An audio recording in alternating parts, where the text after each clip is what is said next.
10 total surface assets to search in the next 24 to 48 hours.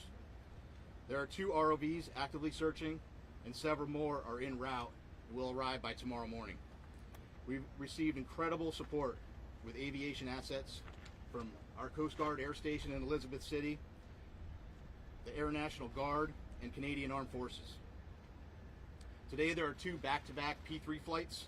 One is ongoing now as I speak, totaling 14 hours of continuous on-scene coverage, and 2 C-130 flights, also one ongoing now throughout the day and into the evening.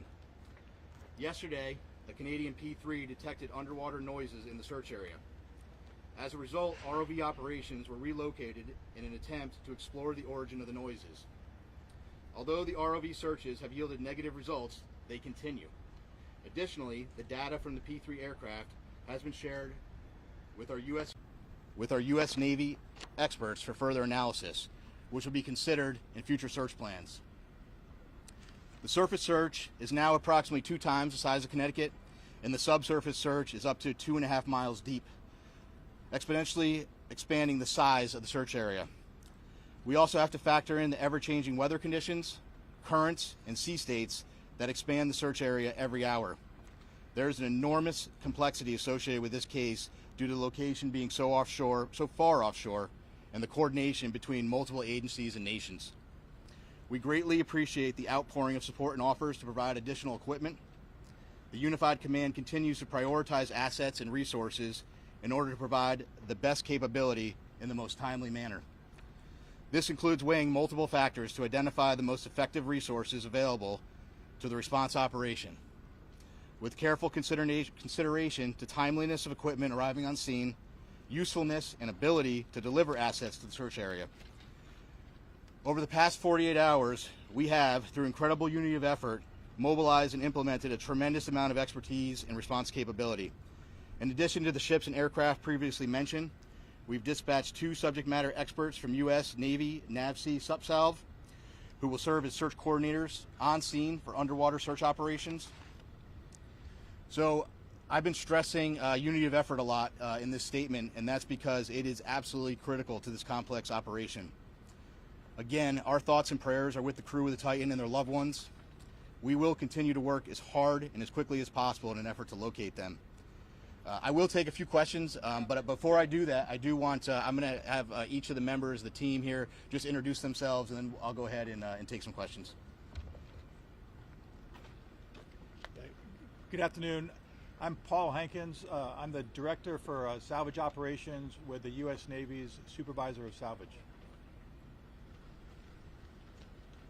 Hello, I'm Carl Hartsfield from the Woods Hole Oceanographic Institute. Good afternoon. I'm Lieutenant Commander Rich Cantharia. I'm an exchange officer currently serving on the staff of Commander Submarines Atlantic at Norfolk, Virginia. Good afternoon, Lieutenant Commander Christy Butler, working closely with Captain Frederick from RCC Boston, Search and Rescue Mission Coordinator. Thank you. Captain, what can you tell us about the noises that were heard? Can you give us any more detail? And just to follow up, what you've gathered so far, based on those noises, should that give the families and the others who care for these people, should that give them some reason to hope? So a couple things. One, I think when you're in the middle of a search and rescue case, you always have hope. That's why we're doing what we do. With respect to the noises specifically, we don't know what they are, to be frank with you. The P3 detected noises. That's why they're up there. That's why they're doing what they're doing. That's why they put sonar buoys in the water. The good news is, what I can tell you is we're searching in the area where the noises were detected, and we'll continue to do so. And we hope that when we're able to get additional ROVs, which will be there in the morning, the intent will be to continue to search in those areas where the noises were detected, and if they're continuing to be detected, and then put additional ROVs down in the last known position where the search was originally taking place. Captain, is it true that these noises were coming at regular 30-minute intervals as reported? I hadn't heard 30-minute intervals. So here's what I can tell you. I am not a trained ear for underwater aquatics. That's why we have a team of experts that are analyzing that data. That data was sent immediately to the Navy last night, and it was analyzed overnight. They're still looking at it, but I can tell you that it's inconclusive. But again, I think the important piece is we're searching in the area where the noises were detected. Captain, can you talk about a timeline? Can you talk about what timeline you're working on in conjunction It's a timeline in what respect? How much oxygen they have left on Oh, board? okay. Well, in terms of, so we talked about the oxygen number. I think you're all tracking the oxygen number. I think there's an important point with that, though. The oxygen, that's just one piece of data, right? There are a lot of pieces of data that we need to consider, and we're continuously looking at that, and we'll continuously do that throughout the search. But that's not the only thing that's important, right? And right now our efforts are solely focused on the search. That certainly is a dialogue that's happening, but we're focused on searching at this point. And this is a recovery or a rescue at this point? Oh, this is a search and rescue mission, 100%. We are smack dab in the middle of search and rescue, and we'll continue to put every available asset that we have in an effort to find the Titan and the crew members. Captain, how far down are those ROVs, and can you confirm that some sort of rectangular object has been spotted? There was some sort of report about that, I don't know. So, a couple things. So the ROVs, each ROV brings different capability. The ROVs that are diving today, Paul, what's the depth on the 4,000 meters. 4,000 meters. And some additional ROVs that'll be arriving tomorrow have additional depth capability. With respect to an object, so yesterday one of the aircraft did see an object. I will tell you this: in search and rescue missions, when aircraft are flying continuously, there is stuff out in the ocean that is floating. We went back, we looked at it.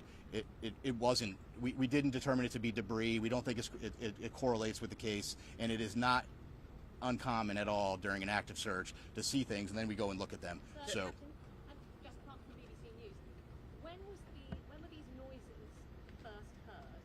How long did they persist for? And if I could also ask, do you have any information in terms of food and water the men might have on board the Sun? Yeah. So so several P3 flights have heard noises as yesterday, and we put assets there. We relocated assets immediately. With respect to food and water, it's my understanding there are some limited rations.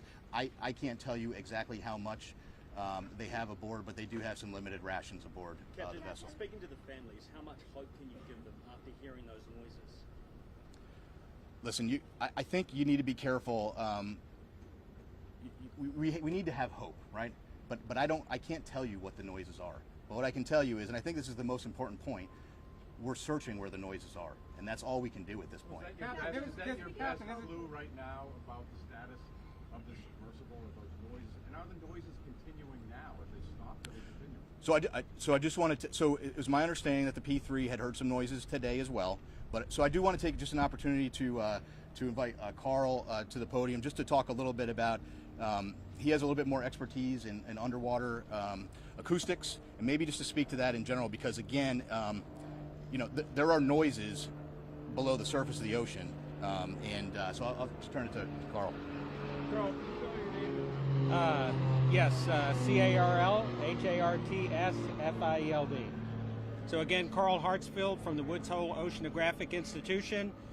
So the ocean is a very complex place. Obviously, human sounds, nature sounds, and it's very difficult to discern what the source of those noises are at times, but I can tell you that this team has multiple sensors. They're in the area.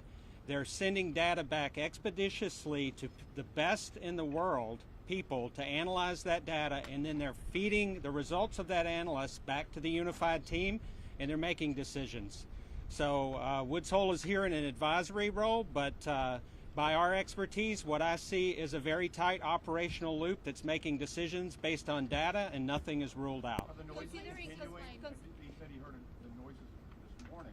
Are they still continuing on a regular basis now? There have been multiple reports of noises, and every one of those noises is being analyzed, tracked, looked for patterns, and reported upon. Can you describe what the noise sounds like that they're hearing? Well, the noises, again, very complex in the ocean. You have to be an acoustic analysis, and you have to have context. They're trying to put all the pieces together. The noises have been described as banging noises. But again, they have to put the whole picture together in context, and they have to eliminate potential man-made sources other than the Titan. Is it possible that a ship in the ocean, is it possible a ship in the ocean or even some mammals out there could mimic that kind of sound? So I can tell you from my experience with acoustics that there are sounds by biologics that sound man-made to the untrained ear, but I can assure you that the people listening to these tapes are trained. There are a lot of vessels in the area, and they each make noise, right? So all of that has to be eliminated, and it's analysis over time. Plus, as the captain said, the team is searching in the right area.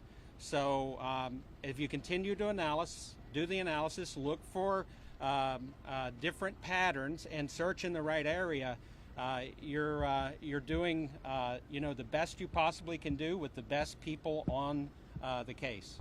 Apparently there was a deep ocean salvage system flyway that was sent there to the location. Can you tell if it's on site yet, and how it operates, and how long it would take to rescue it with that tape? Which system does he speak about? Do you know the system? What's the system that you're talking about? It's called the Flyway Deep Ocean Salvage System.